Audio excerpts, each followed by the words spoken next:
Welcome to one more edition of Politics Done Right. I'm Egberto Willis, your host. Thank you so kindly for being here with us. We have a great guest today, John Perkins. John Perkins is an author and activist whose 10 books on global intrigue, shamanism, and transformation, including his new book, Touching the Jaguar, Shape-Shifting, and the classic Confessions of an Economic Hitman, has been on the New York Times bestseller list for more than 70 weeks, sold over 2 million copies, and are published in 35 languages.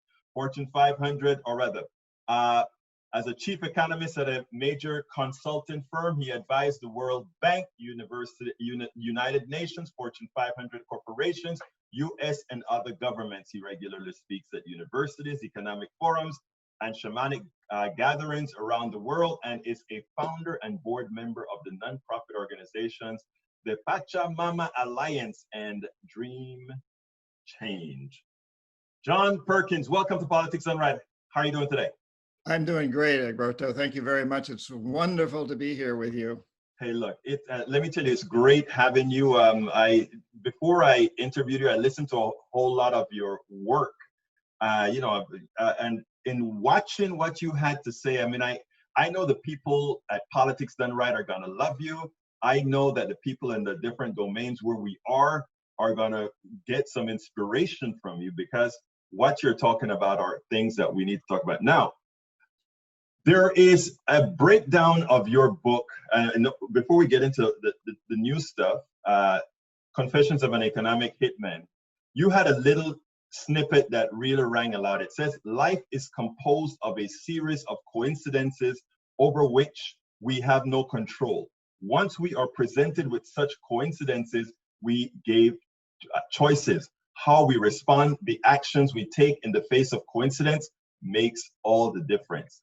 COVID-19 has changed everything.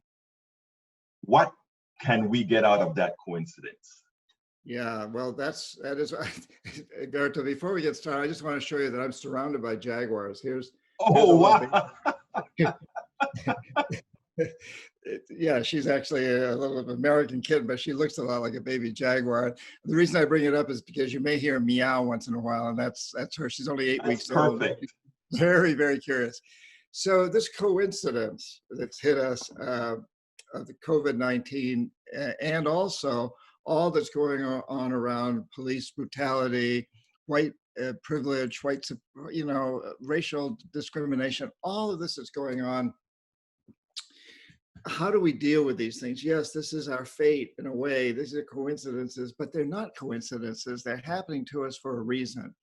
And I like to remember a story, a true story, a woman high in the Andes Mountains of Ecuador, a Quechua-speaking woman named Maria Juana. What a great name, huh? Maria Juana. Maria Juana. Maria Juana Yamberla. And she was a shaman lady, and I take groups there every year to her and to other shamans in many parts of Latin America. And a few years back, I was translating for a group. One of the people asked, so Maria Juana, how do we save the earth? And she laughed and she said, the earth's not in danger, we are. And we'll take a lot of other species with us. But right now, we're like so many fleas. And if we get to be too much of a nuisance, she'll just shake us all off.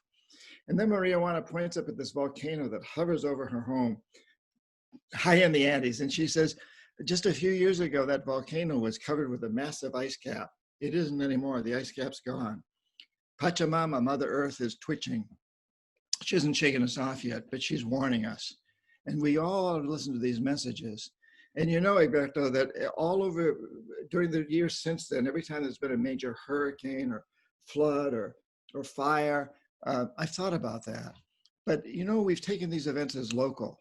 So you're in Houston. If you happen to survive a hurricane in Houston, several, you would expect the outside world to come to your rescue fairly soon, bringing in bottled water or food or whatever. In Houston, it might already be there, but there's parts of the world you expect that. But so we just kind of chalk these things up to, yeah, local, we'll go back to normal.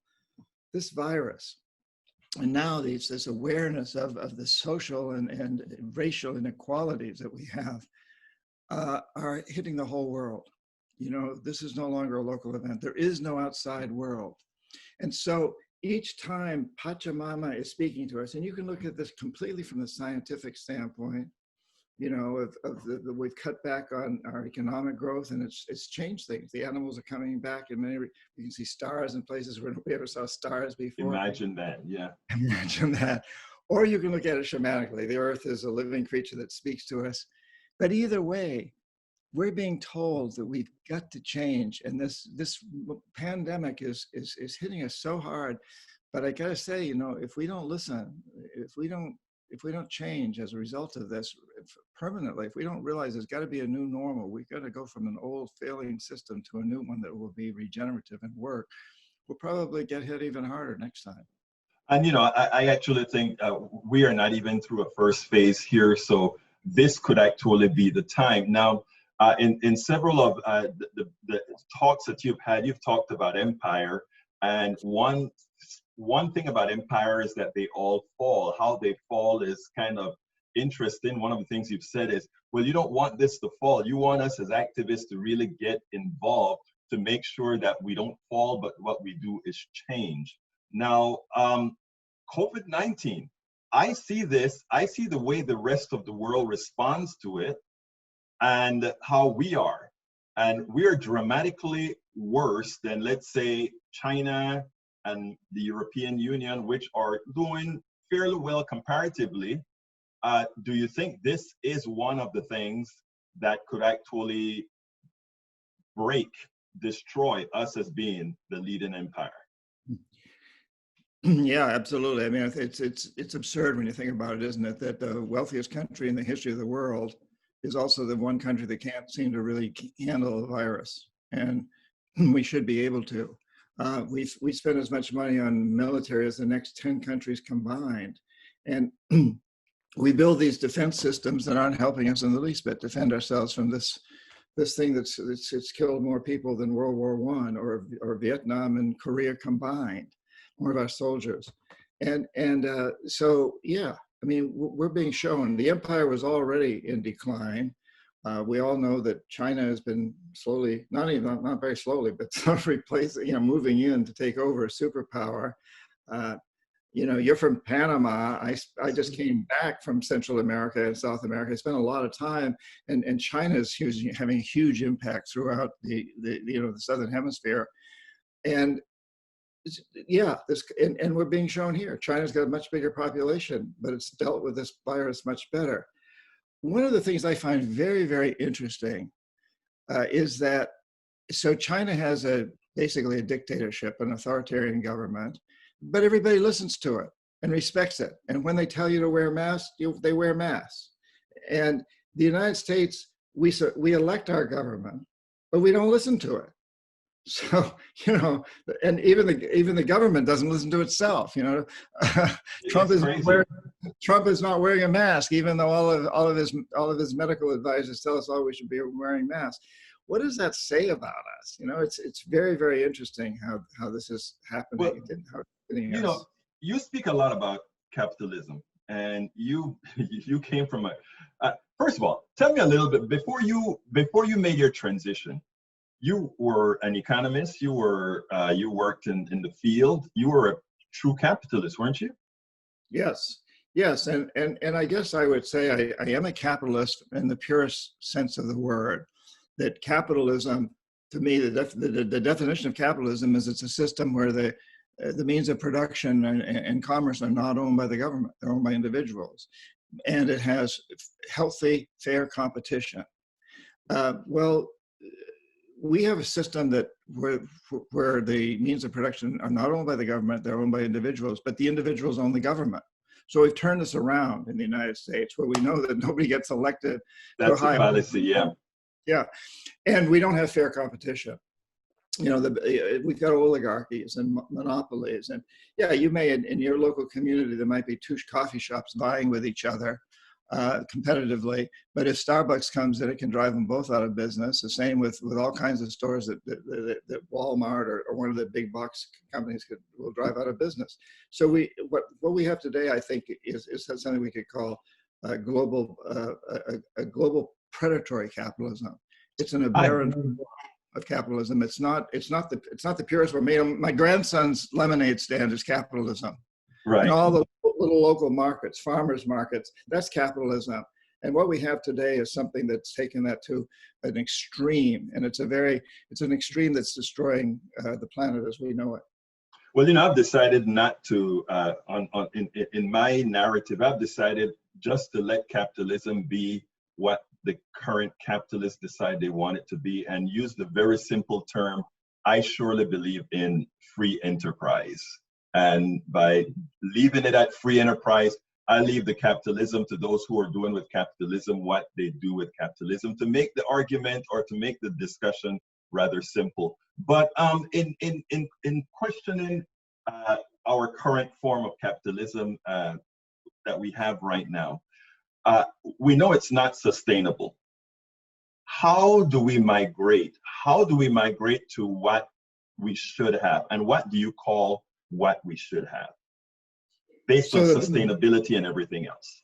Yeah, so the book, Touching the Jaguar, Transforming Fear into Action to Change Your Life in the World, is totally based, I mean, a main theme is that reality is molded by our perceptions. And so, you know, you've got this perception behind you of a world that's on fire, and it's an ocean that's on fire, and that's a perception of what can happen. But let's not let it happen. You know, but let's be on fire spiritually and intellectually to turn this thing around. What we have today is an economic system that a lot of economists are referring to as a death economy. It's more than economic, it's a governmental social economic system. And it's based on one perception. And that perception is that the only goal of business should be to maximize short-term profits, essentially for a few wealthy individuals. Milton Friedman. Yeah, that's right. Milton Friedman, 1976, won the Nobel Prize and said that the only responsibility is to maximize short-term profits, regardless of the social and environmental costs. And that's created this system that gives CEOs the right, even the mandate, to do whatever they think is necessary to maximize short-term profits. And that includes destroying long-term resources upon which their very business depends. It includes destroying the environment. It includes exploiting people. It includes racism. It includes corrupting politicians. And now you can corrupt politicians legally. You know, campaign financing and so forth is legal, but that's a form of corruption. There's no question about it. From the strictest, from the deepest sense of Citizens United McCutcheon. Yeah. Yeah. So we've created this perception. I mean, we've used this perception of maximizing profits to create an economic system that today is failing us. But all we have to do is change that perception and turn it around to the goal of business is to maximize long-term benefits for people and nature. That we pay investors a decent rate of return to pay people to clean up the environment, to rejuvenate destroyed resources, rejuvenate devastated environments, and to create new technologies, to recycle, to create technologies that use wind and solar much more efficiently even than we are today, that create energy from air and so on and so forth. There's such an amazing opportunity here for us to create what we can call a life economy, an economic system that is itself regenerative and is itself a renewable resource.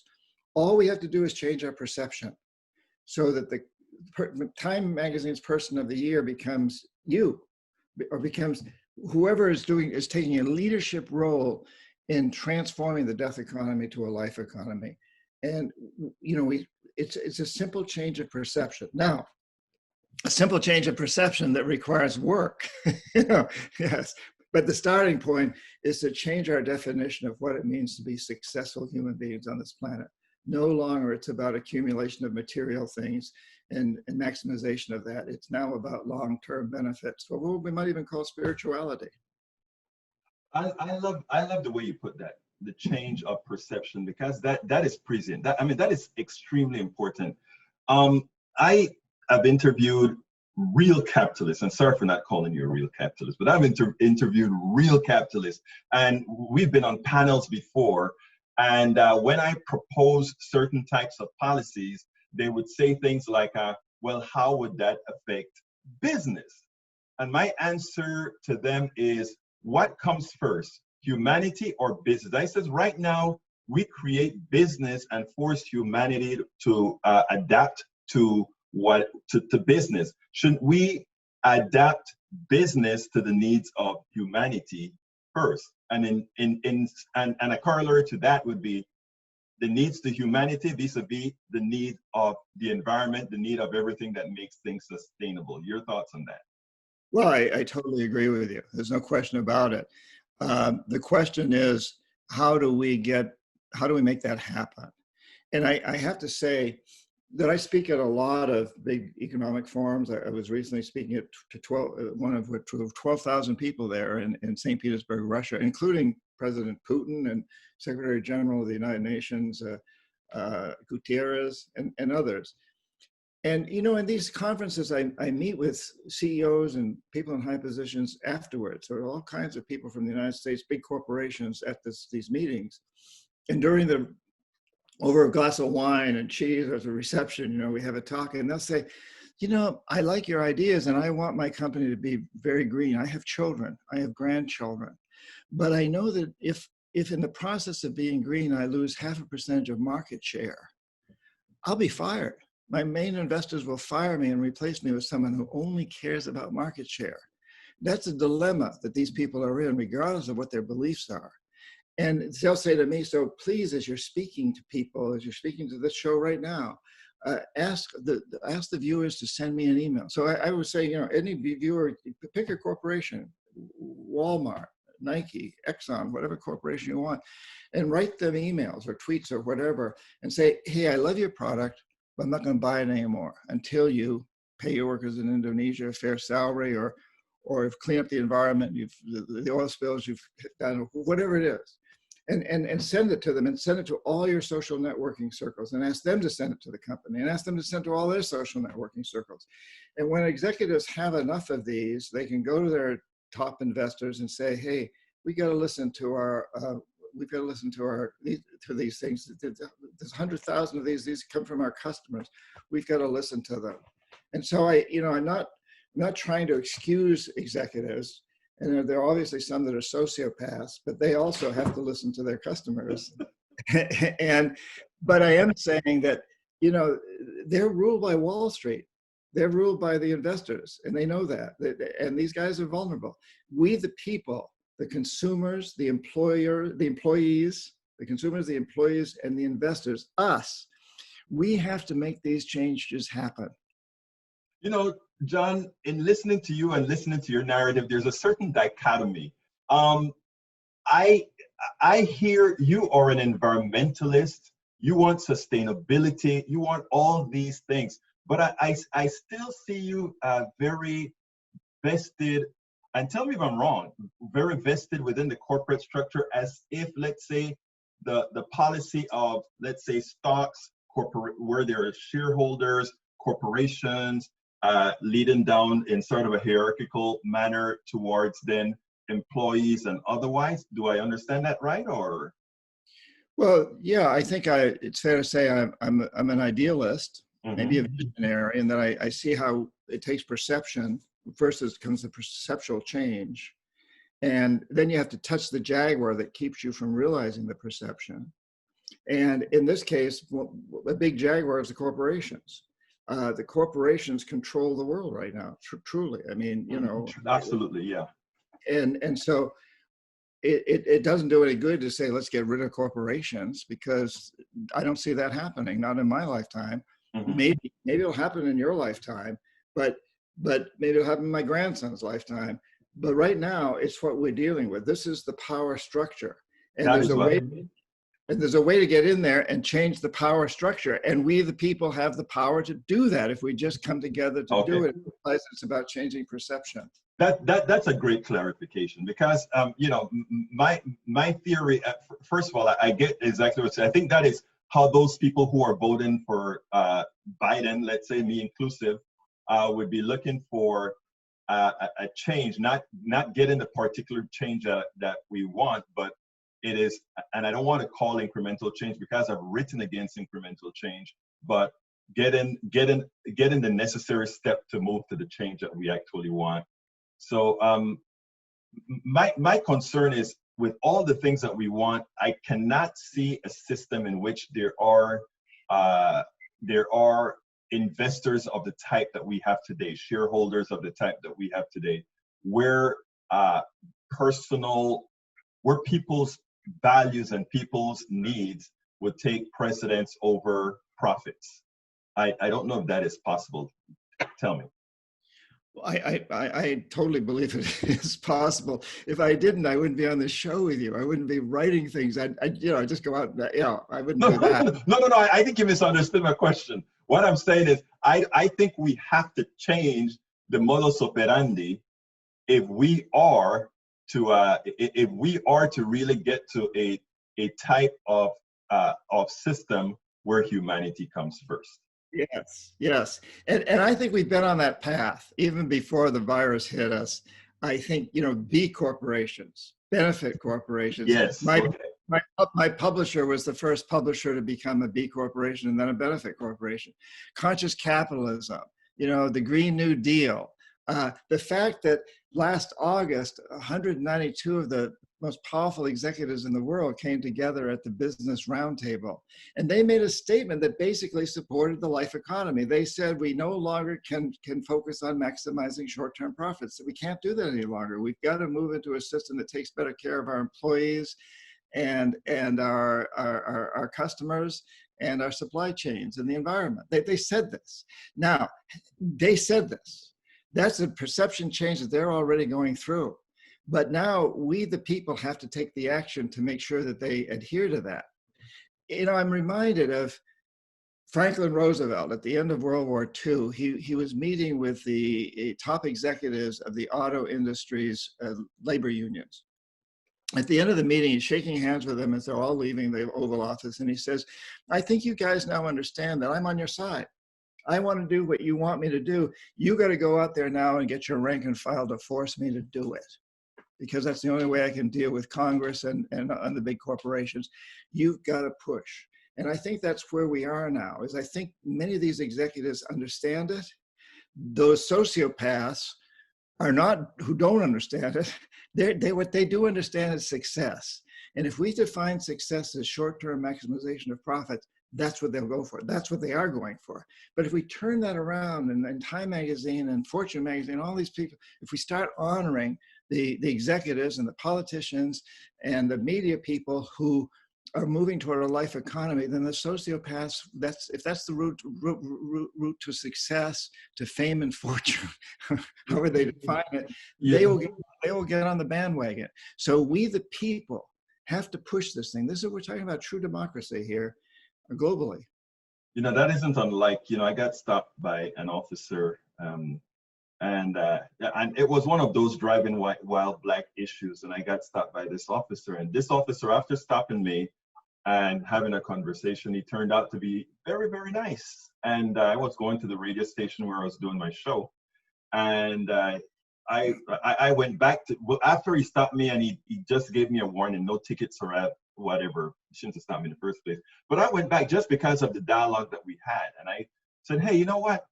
Let's take a picture together, because this was something that turned out pretty good to me. And then I went to the radio station, and I talked about it, wrote a blog about it, and then this guy got a commendation after I wrote the blog, and it went viral. But I got hell from the left. That is what he was supposed to do in the first place. And I said, well, maybe if we start rewarding people for doing good things, they will start to do good things. They would like the feeling of doing good things and do it. So I guess that is similar to what you're saying. Absolutely. Yeah, I love that story. And I know you don't mean it to in any way smooth over the terrible brutality that's also been going on. No, not at all. Not at all. No, I know that. And they're, the good cops are in very difficult positions too. But it goes back to what I think I said earlier, that if everybody writes a letter or an email or tweet to a corporation, and you don't start by saying, hey, Nike, I hate you because You're not paying your workers in Indonesia or India a fair salary. No, no, no. You say, Nike, I love your products. I love your products, but I'm not going to buy them anymore until you pay your workers a fair salary or whatever it is. Or, you know, I don't mean to pick on just Nike, but any company. And I think that's the way people respond much more strongly to positive actions like what you expressed there.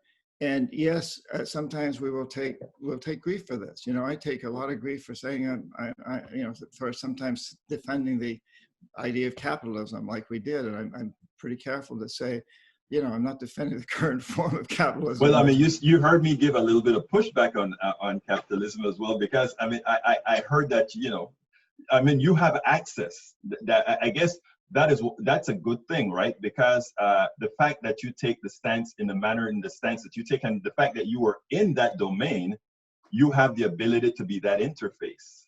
Yeah. And you all. Go ahead. Go ahead. Go ahead. No, I was just going to say, I apologize for the background noise. That's no, I love it. I love it. Falling off the window. No, look, I love it, man. But the thing about it is that we always need that interface. I always tell people, right? We need people in every single segment, if you will. We need them in every segment. Your mic's off. Yeah, well, that was to just avoid the noise from the cat when you're talking. Yeah, you know, I think we need to look at this as a win-win, and that's why I think we really need to bring these corporations around. Ultimately, it'd be great to get rid of the monopolies and the oligarchies. You know, there's no question about it. I'd like to see all of that end. Well, I mean, you've spoken about the corporatocracy. I've seen things where you've actually, and that's why I said in the first place that you are sort of a dichotomy, but in speaking to you, it's the kind of dichotomy we need. Right. Well, yeah. So I'd like to see all of that change. And I don't think it's going to happen in my lifetime. I'm 74 years old. But I do think it may happen in my grandson's lifetime. He's 30. In the meantime, we need to do everything we can to move into this new perception of maximizing long-term benefits. So think of it this way. If all those big corporations ended, if they were all broken up, and if every business in the country was owned by the employees, which I think is a great idea. But if that were to happen and we were still driven by the perception that the goal is to maximize short-term profits, regardless of the social and environmental costs, we'd still be in deep shit. Exactly. Yes. No, you're right. Go for it. Yeah. And so that's a nice. It would be nice to have that system, but we also have to first or simultaneously move into a new perception of what it means to be successful as businesses and as human beings. It can no longer be about maximizing short-term consumptive, materialistic consumptive desires where we just, you know, if I don't wear this shirt, I'm not going to get to be on your show. I mean, that whole idea that if I don't buy the right clothes, if I don't drive the right car, I'm not going to get a good woman in my life or a good man or whatever it is I want in my life, you know? And we've got to move beyond that. And regardless of who owns the companies, who owns the businesses, we've got to have a perception of what it means for those businesses to be successful that's in line with creating a sustainable world, a world that our children will want to inherit. Well, John, I ask this question to all my guests. What haven't I asked you? And we tell us beforehand, tell us a little bit about your new book. Well, so Touching the Jaguar is a book that really brings together the 5 books I wrote on indigenous people and shamanism, shape-shifting, the world is as you dream it, psychonavigation, with the 4 on economics and global intrigue, Confessions of an Economic Hitman, and 3 others that have sold over 2 million copies. Yeah, and so it just brings them together. And I've always seen a connection between those 2 seemingly disparate genres. But people would ask me, you know, the shamanic people, the New Age people would say, "You're not that jerk that was an economic hitman, are you?" And the business people would say, "Well, you're not that woo-woo person, are you, that wrote those books on shamanism?" But to me, there was always this connection, and that is that shamanism teaches us that perceptions can create reality. So does quantum physics, teaches the same thing, Yes. and psychotherapy. And that's what business is all about. You know, advertising, marketing is all about using perception to change the reality of what people buy, what they do. And so I saw that connection, but it was never expressed overtly in the books. Now, Touching the Jaguar, Transforming Fear into Action to Change Your Life in the World, does that.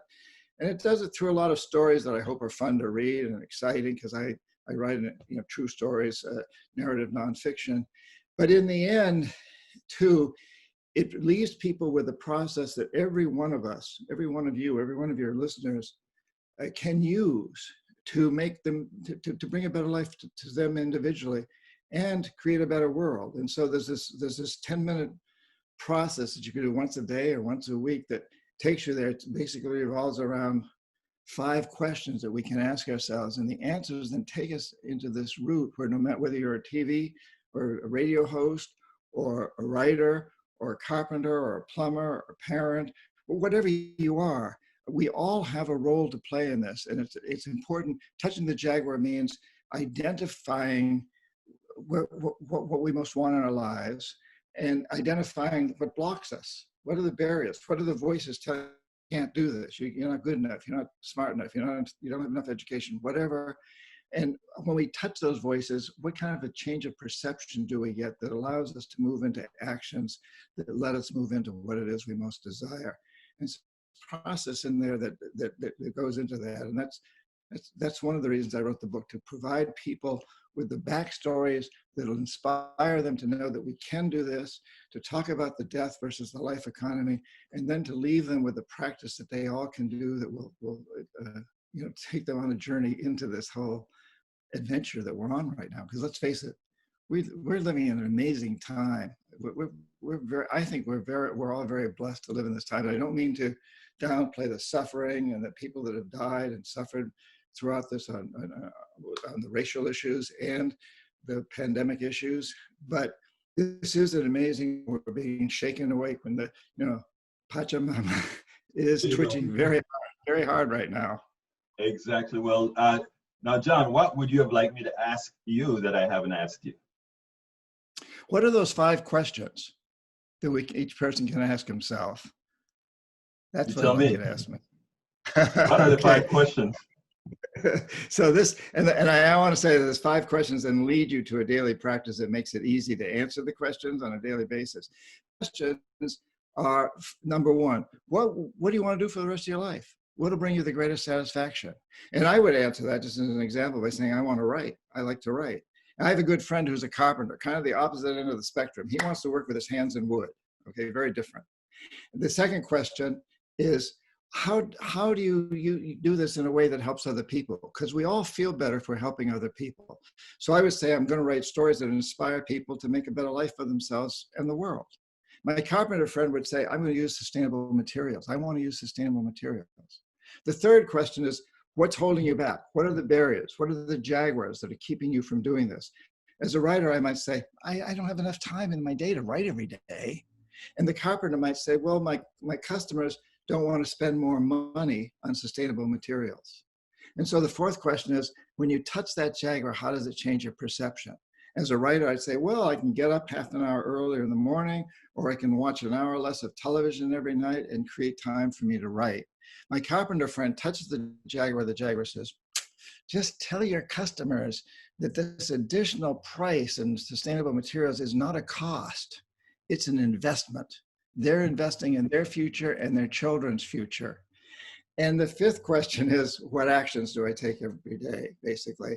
And for a writer, you got to write. It doesn't have to be every day, but most every day. You got to discipline yourself to write. The carpenter has to go out there and build things, and he doesn't have to write books about it, but he can say, hey, look, I just built this cabinet over here for you guys. Tell your children that you paid a little bit more for this cabinet, but it's an investment in their future, just like an education would be or whatever. You've invested in their future by building a cabinet with sustainable materials. So every one of us, doesn't matter whether you're a carpenter, writer, a plumber, a teacher, whatever you are, every one of us can apply these. And every day, frequently, those last 3 questions, what's holding me back? How do I change my perceptions? What actions do I take? Those will change. So I overcome, okay, I'm now I'm watching an hour less of television and I'm writing. The next Jaguar touches, well, what am I going to write about? Oh, I want to write about the coronavirus. I don't know enough about the coronavirus. So I touch the Jaguar and it says, well, learn a little bit and then write from your heart. So every day we'll confront more of these things, but each time we overcome them, each time we touch that Jaguar, it gives us energy. It takes us to a new level of consciousness and a deeper satisfaction with ourselves and our lives. So it's this amazing process that we can all go through to bring us better lives individually. What can you do to change your life and the world? And we're impacting other people all the time. Whatever we do, we're all teachers. Every day we're impacting other people by our words and our actions.